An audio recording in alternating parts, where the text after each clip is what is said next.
నేడు రెండో శ్రావణ శుక్రవారం సందర్భంగా వరంగల్ భద్రకాళి అమ్మవారి ఆలయంలో భక్తులతో కిటకిటలాడుతోంది. నేడు అమ్మవారి ఆలయంలో ప్రత్యేక పూజలు చేసేందుకు భక్తులు వేలాదిగా తరలి వెళ్లారు. ఆలయంలోని భక్తుల తాకిడి పెరగడంతో అధికారులు ప్రత్యేక క్యూలైన్స్లను ఏర్పాటు చేశారు.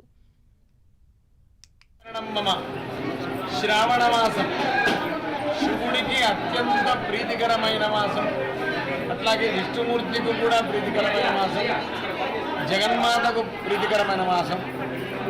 సంవత్సరం మొత్తం జరిపిన ఆరాధనలో ఎలాంటి లోపాలున్నా ఆ లోపాల వల్ల సంక్రమించిన పాపాన్ని తొలగించి పరిశుద్ధులు చేసే మాసం ఇది. అందుకోసం ఈ నెలలోనే పవిత్రోత్సవం దేవతలకు ఎక్కువగా చేస్తారు.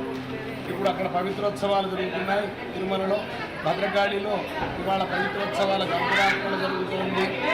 అట్లా మళ్ళీ మనకు జ్ఞానాన్ని అందించిన జగద్గురువు శ్రీకృష్ణ పరమాత్ముడు జన్మించిన మాసం కృష్ణాష్టమి, కృష్ణపక్షంలో వచ్చే అష్టమి. ఇట్లా చెప్పుకుంటూ పోతే శ్రావణ మాసం యొక్క గొప్పతనం.